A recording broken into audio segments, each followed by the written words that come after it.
Welcome, everybody. Thank you for watching Guardian or Taxes Made Easy. We've got, again, a lot of news just following up on the big stories that are happening out there. There's quite a few. And the biggest ones are Helene and what's going on with the longshoremen strike. So we've got a lot of information to cover as far as really diving into the financials for the 433F. And I'd like to really move on and cover some other forms if we have time today. So we have a lot to cover, a lot of good news, a lot of news, but again, it's very important to know how you can help, how you can pitch in as we go through these tough times as a nation. So stick with us and we'll be right back after this break.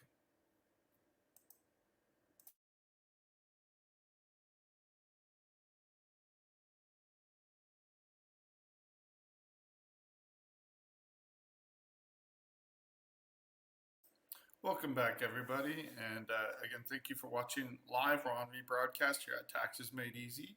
Now, I just want to jump right into the news today.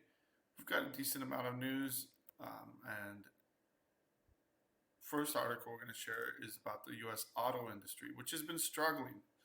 So this is from Daily Caller. U.S. auto sales remain stuck below pre-pandemic levels. So if we go back to 2019, we have a lot more people in the country, and the population has grown, especially with immigration. But at the same time, sales of new vehicles have struggled. The main two reasons: high borrowing costs and increased prices overall. New vehicles are the two key factors per the Wall Street Journal. And then more and more people are looking at lease cars and are purchasing smaller and more affordable vehicle models. So again, this is Charlie Cheeseborough was where this comes from the Wall Street Journal. It says, I don't think people really want these teeny tiny vehicles, but it's what they can afford right now. You're seeing more vehicles out there. I mean, some people probably want them, but again, are people buying the size of vehicle they want? Probably not, because of costs. Average new cost is up to $44,000, which is down 3% from last year. In 2019, the average cost was $34,600. And we know with the crunch in demand, with the computer chip issues, the supply chain issues that we had with post-COVID or during COVID, really drove up the price of vehicles. Again, still pretty unaffordable for the average American. Again, it talks about overall inflation, the cost of homes, and energy prices just going up has made it difficult for people to afford higher payments. And they're saying the growth in inflation per the official numbers is down to 2.5% in August. Again, down from 2.9% in July. But again, this is 2.5% on already high interest, on already high prices. So prices haven't gone down, nor are they expected to. And again, that effect will just have to trickle through the economy. Will it ever get to wages? No. That's why it's considered, printing money and is considered a massive form of taxation, because it allows the government to do more. But who pays the cost? Consumers, average Americans, and savers. Again, all Americans. So either you lose value in savings or you lose value purchasing power with your dollars that you earn. So again, some of the other stuff we've already talked about, so I'm not going to spend a lot of time on that. Again, just more competition from China, especially with EVs, and more struggles there with EVs. Speaking of EVs, this is an interesting article about Tesla. So the Epic Times. So Tesla was sued by one of their investors. Sometimes someone will just purchase stock to then be an investor and have an interest and then sue the company. I'm not sure if that's what's happened here, but this is all about autopilot fraud. So they're claiming that Tesla overinflated the autopilot. Now, of course, Elon Musk, being the voice of Tesla and the owner of Tesla, he's going to be very positive about his own company's autopilot, and their systems and what they can do. It's interesting. We're seeing advertisements now where I think it's I forget the company. It might be Cadillac or it's a high-end vehicle that it even shows the driver letting go and relaxing back in the seat while the autopilot takes over. That's dangerous, and I'll tell you why. I say, if you don't have your hands on the wheel, or if you are not paying attention, if you, a true story, this gentleman has been charged with manslaughter because while he was driving his vehicle on autopilot, he looked at his phone, apparently just for a brief moment, but as he was looking at his phone, there was an incident. He wasn't in control of the car, and someone was killed. So he was charged with manslaughter and convicted. Again, you are still ultimately responsible for your vehicle. If you have autopilot and it helps you, great. Again, more and more vehicles are going to that. Whether or not people like it or go to that, that's a different issue. But maybe I'm stuck in the past because Elon Musk on Twitter stated that buying a car in 2019, and this is back in 2019, that can't upgrade to full self-driving is like buying a horse instead of a car in 1919. I'm one of those guys, I prefer to be in control. I don't want a computer or whatever telling me what to do. Are the self-driving vehicles safer? Elon Musk back in 2019 alleged that autopilot is about twice as safe as the normal average driver. I don't disagree with that. It's normal drivers acting like idiots that cause most of the problems on the road and cause most of the problems with the autopilot. One of the biggest reasons that autopilot struggles is because it can't predict the stupid stuff that people do. And here in Tucson, people complain about drivers all the time. It's like a national pastime to complain about the drivers around us, wherever we are. Some areas are known to be worse. So they failed in court mainly because they had a high bar. A lot of companies engage in what's known as puffery, or that's just part of business. Being very positive, and as long as you have qualified words or whatever, that most courts are not going to get into it. And that's what happened in this case, that they would have to allege that Elon Musk knew these statements were false at the time he made it. And so it's a very high bar to get something like this, to win a case like this. To be honest, I think that's a good thing, as long as the company's not actively engaging in fraud, suing people for ads and how they promote their company is really chilling on the free speech. And we don't want companies just going around being sued right and left for some of the claims they make. It's not like when back 100 years ago where they were claiming that all kinds of products were good and healthy for you when they weren't. If you go back to some of the older commercials, sugar, it's amazing for kids. Give your kids sugar to calm them down. Okay, moving on. This next article is about the dockworkers strike. It's been going for a couple days now. As long as it ends soon, it won't be that bad, but the longer it goes, this is going to have a huge effect on our economy. And again, this is from the Daily Wire. Kamala Harris and Joe Biden, of course, are supporting the union, and Kamala's come out and endorsed the dockworker strike. And this is not a very favorable article, of course, to Kamala Harris, and I want to be more neutral in presenting this. I've got a couple articles to share on this topic, but it's important to understand why both sides are digging in and having the strike. So Harris said the strike is about fairness. Foreign-owned shipping companies have made record profits. Longshoremen who play a vital role in transporting essential goods deserve a fair share of these record profits. Okay, it's easy to target companies as foreign owned, but it's about bringing these goods into the country and continuing trade. So again, she's using this to really attack Donald Trump for making empty promises to workers. And to be fair, Donald Trump is not pro-union. If you're pro-union, you would think you'd be voting for and supporting Kamala Harris. And if you're more free trade, capitalist, you would be supporting Donald Trump. I think that's a pretty easy choice there.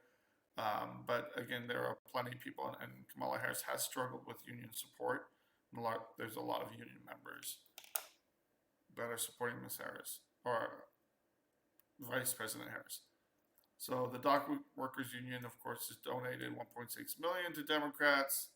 And again, they're a very important constituency to the Democrat coalition. He endorsed President Biden. And I'm not going to get too much into the details. The biggest problem here is supply chain snarls.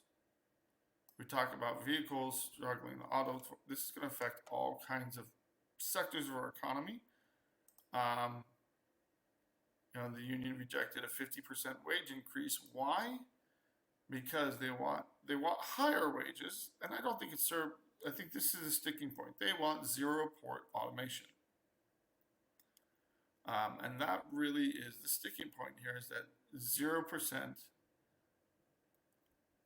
automation in our ports. So no modernization. They just want to protect their jobs regardless of whether or not it makes sense, economic sense, to upgrade and improve our ports with automation, especially with AI today. So it's going to be interesting to see what happens, but also I think it's an issue where we're not upgrading, we're not keeping our port infrastructure competitive. So this is an article from Just the News. On the Inflation Reduction Act, the Biden administration gave billions of dollars to upgrade ports. Now, that's actually a good thing. Has the money been spent? No. The ironic thing is now the striking unions want to stop the automation and improvements, some of the improvements that were already passed in the Inflation Reduction Act. Now, when you get into the weeds, it gets a little more technical than that. But part of it was a $17 billion in funding set aside for upgrades in U.S. port infrastructure. Why? Because our ports have struggled. And again, supporting infrastructure projects is something that it often is supported in a bipartisan manner, because it helps the overall economy. Now, I'm running short on time, so we're going to have to continue this when we come back after this next break. And when we get back from the break.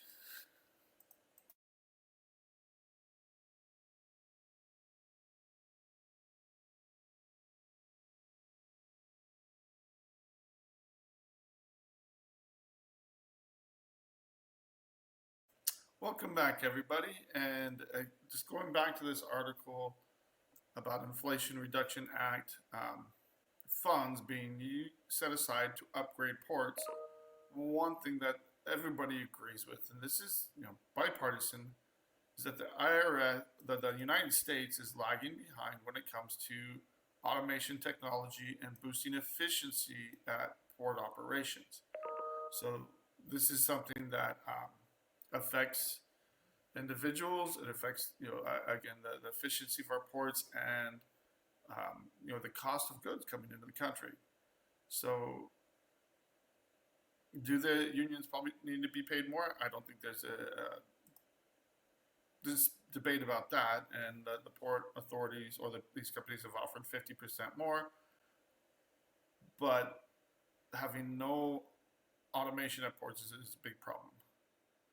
So again, this is President of National Taxpayers Union, again, a pro-taxpayer organization, is saying the government should claw back infrastructure funds because the union is blocking real ways of boosting competitiveness. So why are we spending $17 billion Um, but as a part of their negotiations, they don't want any more automation at ports. In fact, they may be calling to reverse some of the automation that's been going on. So again, we have this money set aside for it, and yet again, it's kind of a catch-22 here, where you have the union fighting it and arguing that we should either maybe even go backwards as far as automation. When this was passed, though President Biden put in language in the Inflation Reduction Act that they made it clear that no federal money should be used to support automating our nation ports at the expense of jobs.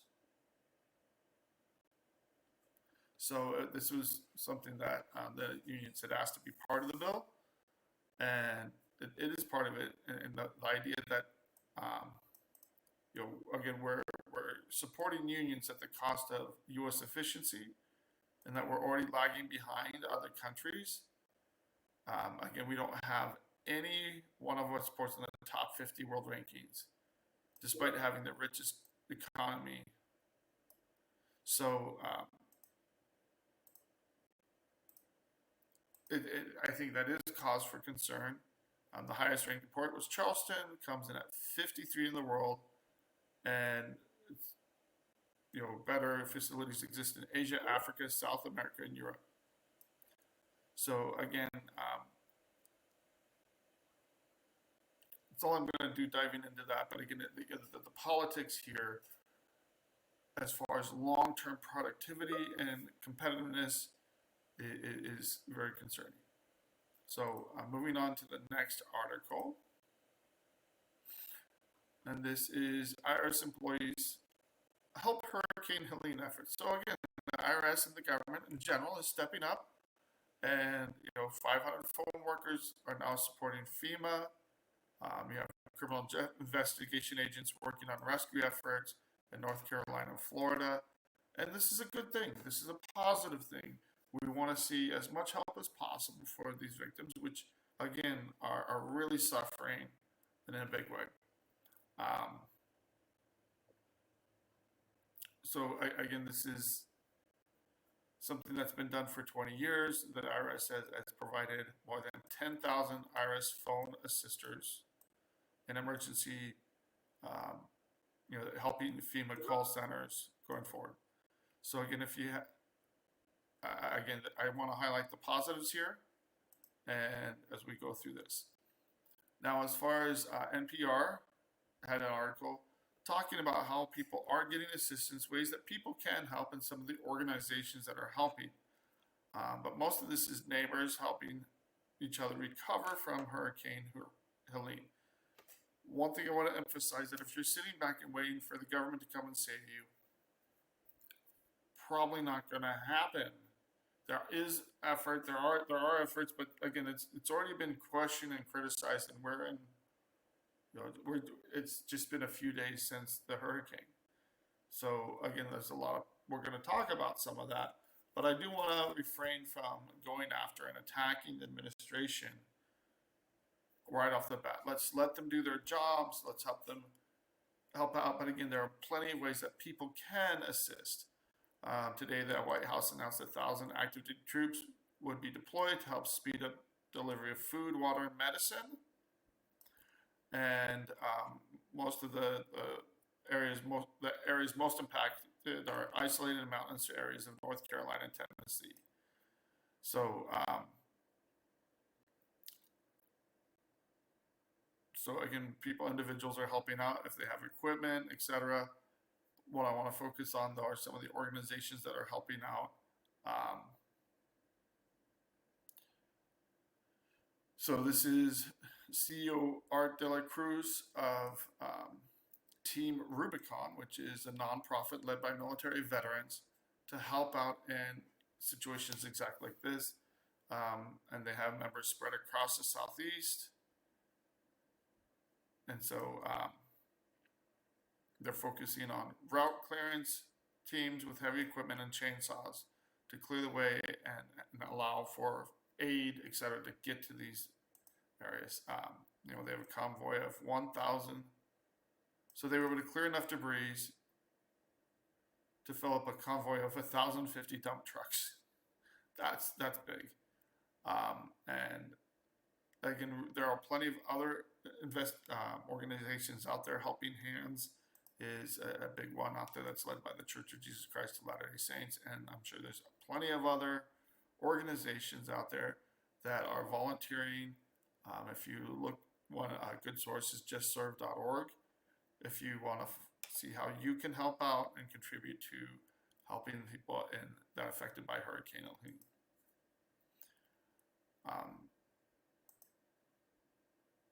So again, here, 190 dead, and that death count is going to go up even further from the storm. And just some of these issues here. I mean, they've got investigations going on into what happened here. And then some people were swept away by floodwaters by waiting too long. But again, I want to focus on the bigger issues here. And again, this is article after article here from NBC News about this. Sewage systems so backed up by the storm, couldn't flush toilets, clean water was also wiped out. Patients were showing up at the hospital drenched in gasoline, chemicals, and other unknown toxins. Normally we be placed in the showers, but there was the running water was not working. So, more federal aid has been approved. One of the concerns here, and this is, it goes on and on. A lot of people helping out, but a lot of concerns here, a lot of need, massive need here. So I don't know how true this is. I did say I want to hold off on criticizing the administration, but this article did come out. And again, it's from townhall.com, which is very much to the right, and they're already blasting the Biden administration. Why though? Again, almost 200 people are dead, and that number is bound to go further higher. And the concern here, this is actually an article from the original article was from the Federalist. The Biden administration took more than $1 billion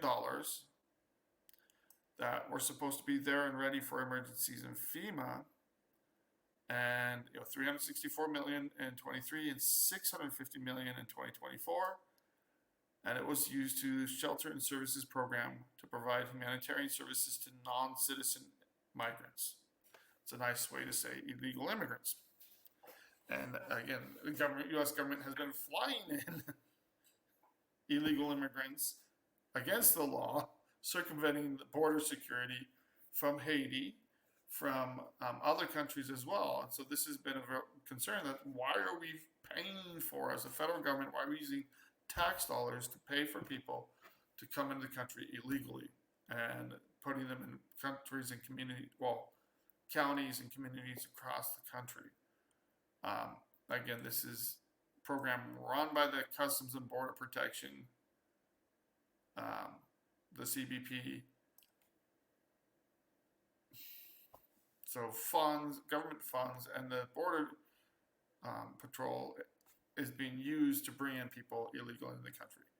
So Mayorkas came in and said that FEMA does not have the funds for this hurricane season.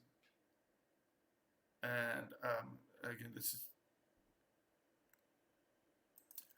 something that is directly from Mayorkas, who's the one of Biden's cabinet members. I think he runs the DHS and is in charge of FEMA. So again, it's kind of very concerning that when the money that should be there, the money that was supposed to be there, has been spent on illegal immigration, supporting and funding illegal immigration rather than enforcing our laws. And so initially, Kamala Harris has come out and offered $750 to families in the affected areas. When you've lost everything, $750 really is Not much at all, but a lot of families are going to be recovering. I do applaud whatever effort that the Biden administration can do here, but again, we'll see if these facts really bear out, um, and how this is going to affect people moving forward. So as time comes along, what comes out in the moment usually is incomplete, and hopefully we get better information as we move through this. But I think it's striking that Mayorkas actually came out and said, we don't have the money, it's been spent to fund illegal immigration. So last article, this is focused clearly on tax consequences, and this is an article from CNBC. And a lot of people, and a lot of CPAs are encouraging people to take advantage of Roth IRAs right now.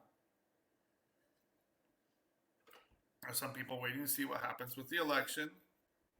But long term, again, the general opinion is that taxes will need to go up unless we cut spending in a massive way, which again is going to incur all kinds of opposition, any kind of cuts to spending.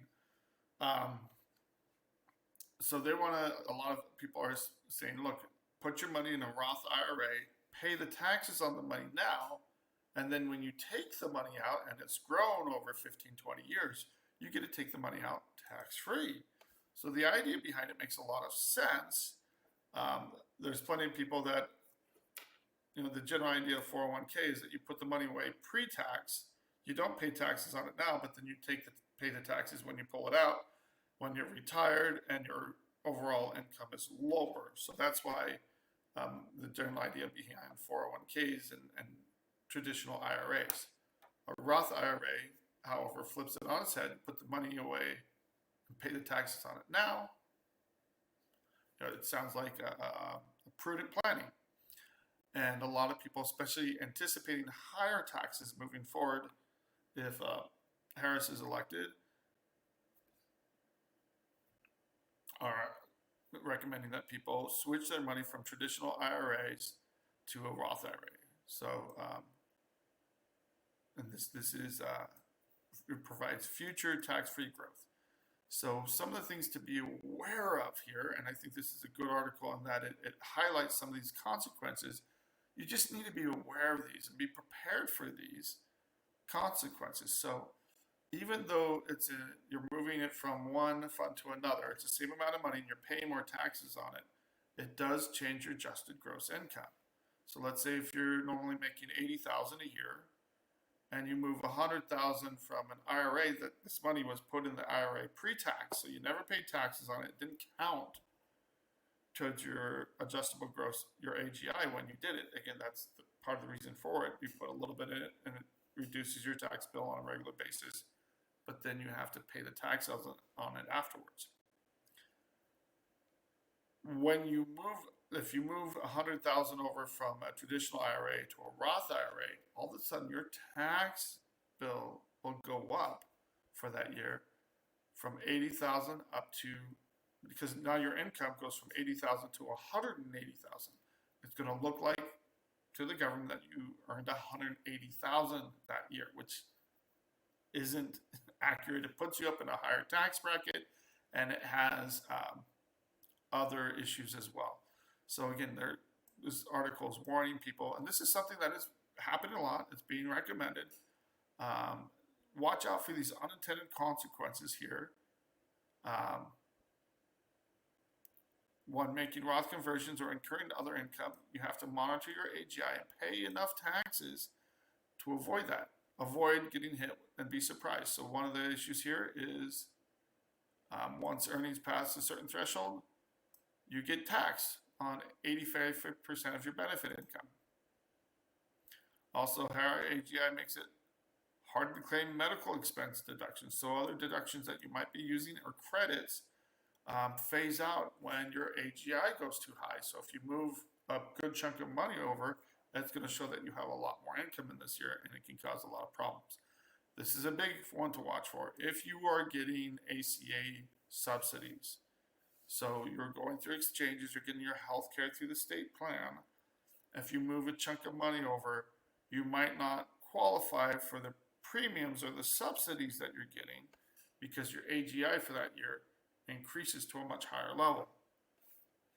Any kind of adjustment out there can cause problems and cause you to owe back all the premiums that you paid throughout the year. So this could cause tax issues, and for many people doing this very well will if they aren't paying attention. So again, marketplace tax credits, all part of the ACA that we were just talking about. So if you're going to do this, and it's not a bad thing to do this, a lot of people are doing this. They're seeing this as a wise and prudent move. Bite the bullet now, and then it will really save you a lot more money in the future, especially when tax rates go up in the next few years. So that's the idea behind it, but there's multiple parts to this. Again, very important to be aware of that. So if you're not working with the CPA, you're not working with a tax planner, you should be, and get good advice before making these decisions and making sure you set aside enough money to pay the taxes now, but then you get to take advantage of the long-term growth, tax-free, in a Roth IRA. So again, talk to your financial advisor, CPA. So we're going to jump back in to the main topic of the day, and this is talking about the 433F, which is the IRS collection financial statement. So we're walking through this step by step, and we had gone through most of the asset issues. I mean, this is only a 2-page form. And we'd gone through most of it already, and we stopped here when it talked about employment information, and we hadn't quite got into total household income. So one thing I want to emphasize, and we're coming up on another break here, when they're looking at household income, they're looking at the entirety of the home. So I just spoke to someone the other day. They were getting a VA disability and getting a sizable amount. They were disabled at 100%, and they were getting Social Security. So their total income was around $8,000. It was fairly substantial. But the IRS, even though the VA wasn't taxable and it didn't go on a tax return, it absolutely went on this form. And so we're going to talk about the different tax incomes that have to be reported when we come back after this next break, and how to fill out this form correctly and not get surprised when you start negotiating with the IRS.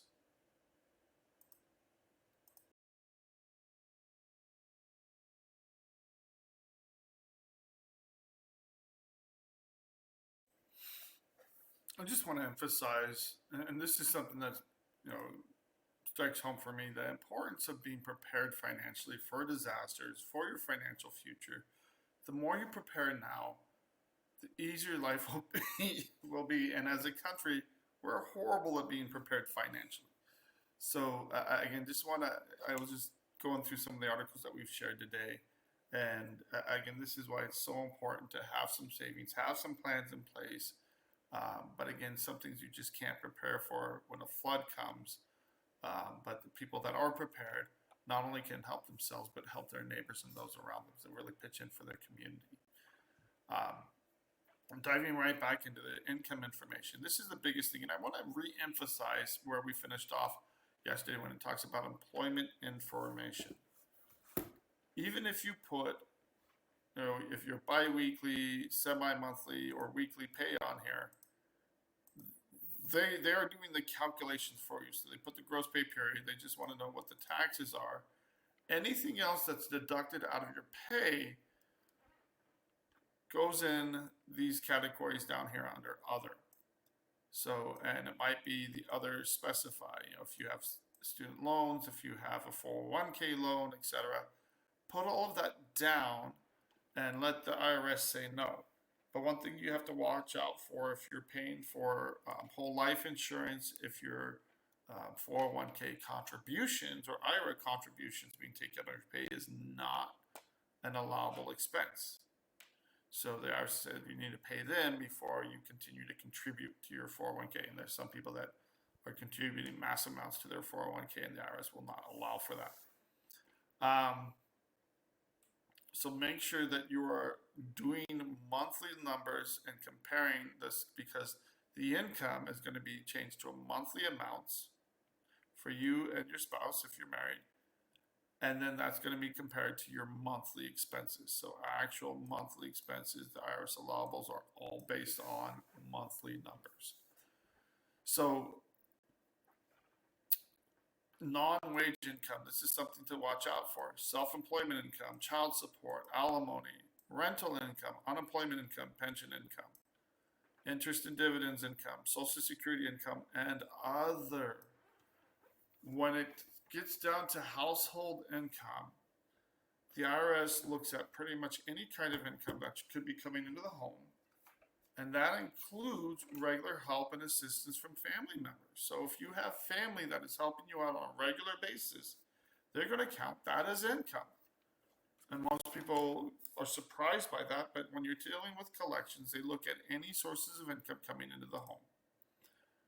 And there are few exceptions to that. If, for example, you have children that are receiving disability for their disability and it goes directly to the child and meet their needs, that's usually not considered income. It's a rare circumstance, but I've had people that had adopted kids, disabled children, were receiving a stipend for their state to help with their disability, because bless their heart, they adopted disabled children, and that wasn't considered income either. So if you have a teenager or a child in the home that's working, or an adult that's working in the home, an adult child, and they're not sharing that money with the household, they're using that for their own expenses, or an adult parent that's getting Social Security, same situation, but they have their own expenses, they're not sharing that money, those are usually not counted as well. Pretty much everything else is.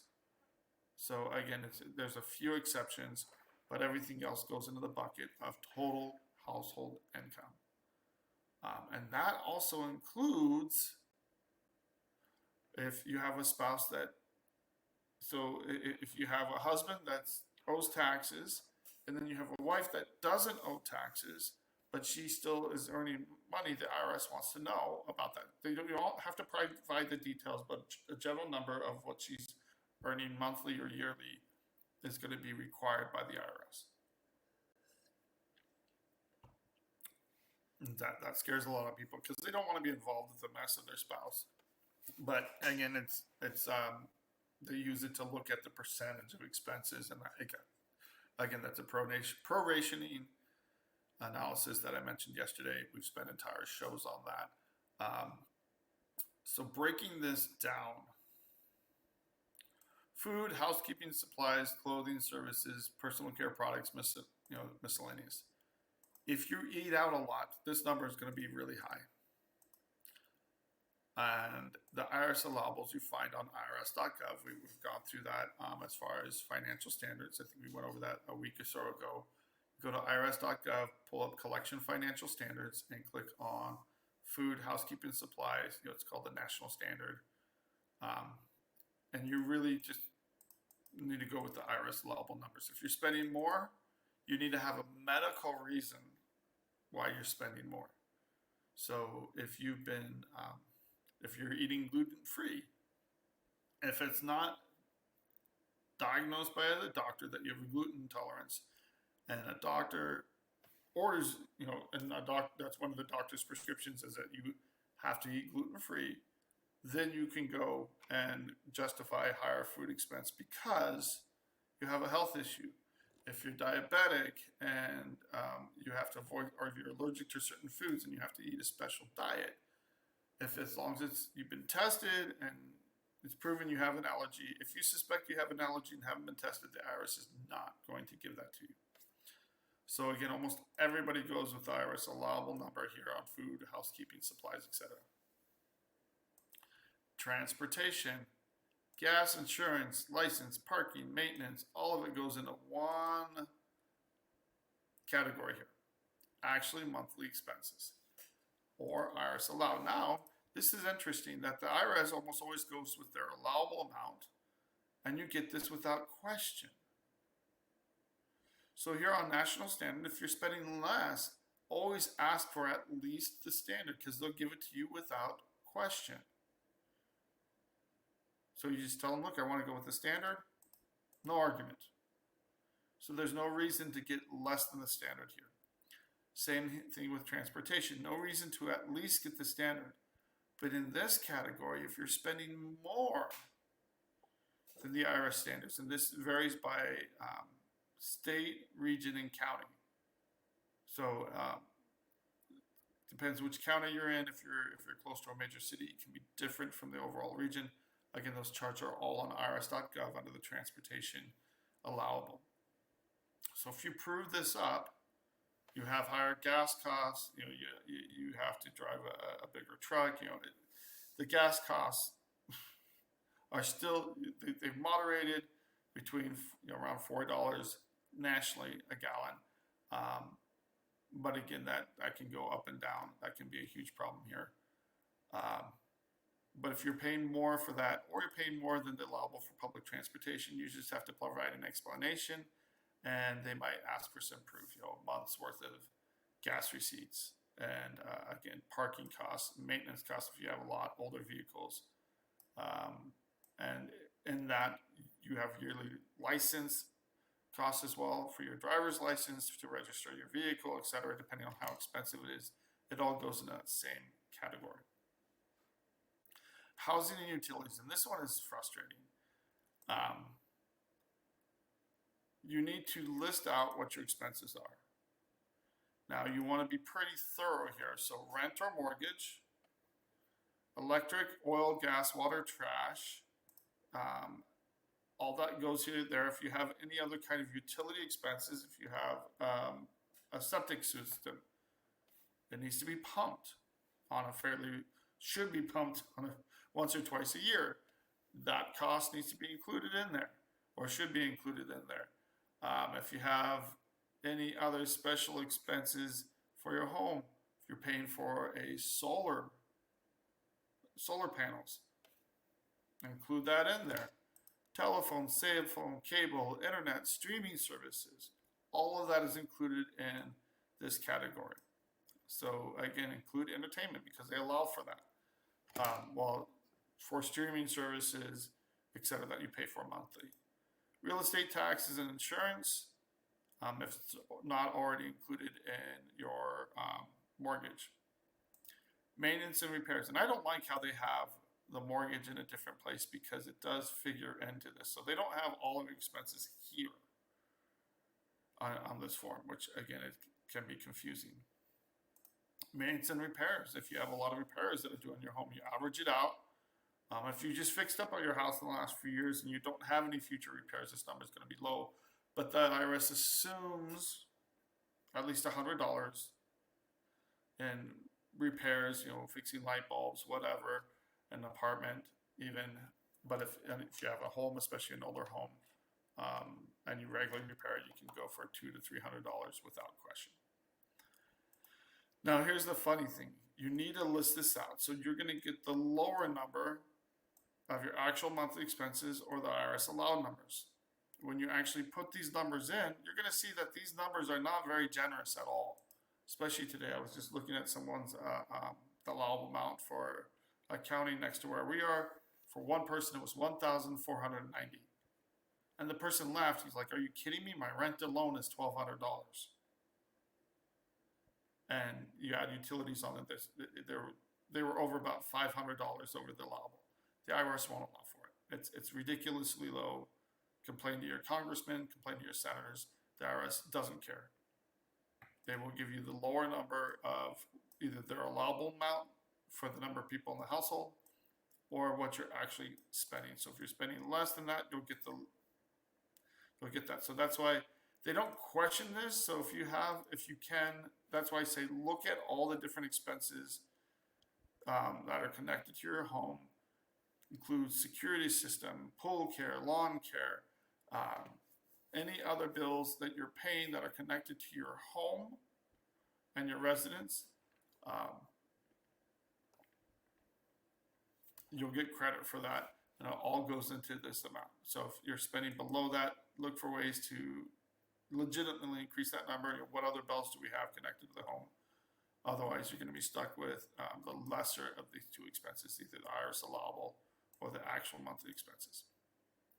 And we do see plenty of people that don't have a lot of income and they've cut their expenses to the bone. And while that's a good move financially, when you're negotiating with the IRS, it can backfire. Health insurance, you'll get full credit for whatever you're paying. Now, this isn't just health insurance. It includes vision insurance, dental insurance, any other kind of insurance that you might have for your health. Term life insurance goes elsewhere. AD&D, disability insurance all goes down in the other category. But you'll get credit for that. Pretty much any kind of insurance aside from whole life insurance. So out-of-pocket care expenses. So the IRS does not have an allowable amount for health insurance. So whatever you're spending, you'll get credit for. You just have to prove it up if they ask for it. Out-of-pocket healthcare expenses, the IRS does have an allowable amount. You will get the allowable amount without question. So if you're not spending that much, you maybe go to the doctor once a year for $20. You still can ask for the allowable amount, and you'll get it without question. So there's no reason not to at least get the IRS allowable amount. If you are spending more, you can get that. And there are plenty of people, that are spending much more than the allowable amount. If they have diabetes, if they have cancer, I've had people spending $1,000, $2,000 or more on their health care monthly, especially when they're going through a severe health crisis. And there are people that pay a lot of money into this monthly. It is an allowable expense. You just might have to prove it up. And it's so much easier when you have a medical story, ongoing health issues going on, to show that, look, this is a very hefty expense. Other expenses, and we are running out of time, but again, child dependent care. There's no allowable for all of these, so I don't even know why they have this category here. If you're spending it, you'll get credit for it as long as that child is your dependent or you have a co-parenting agreement. If you don't have a co-parenting agreement, and I've seen this where people, they give money to their girlfriend that they had a baby with, and they're paying for child support or whatever informally, you won't get credit for that. If you pay directly to the care unit, or if you're paying it to a family member, as long as you document it, you'll get credit for that. So again, that's as long as it's helping you or allowing you to go work. So if you have a stay-at-home mom and you have a couple of children at home, if you need care because of a disability or just need a break, etc., they'll allow for some of it. But if you have someone in full-time care with a stay-at-home parent, they're going to question that. Estimated tax payments are absolutely huge here. If you're not making sufficient estimated tax payments, if you have a business, you're going to get killed. Term life insurance, mandatory retirement. And it's interesting that they put retirement voluntary here. They don't give you credit for voluntary retirement contributions. But if you have a union, if you're a government employee, if it's mandated by your employer that you put money into a retirement system, you'll get credit for it. And we are actually running out of time. I have less than 30 seconds left. We're going to have to wrap this up in our next session, which actually be next week, because we're doing an interview for tomorrow with a financial planner and coach, which I'm very excited for. But we'll wrap this up and continue on to more forms, just walking through and explaining it, how to fill this out, how to go through step by step, and we'll do a summary when we come back next week. So have a great day, and thank you for watching.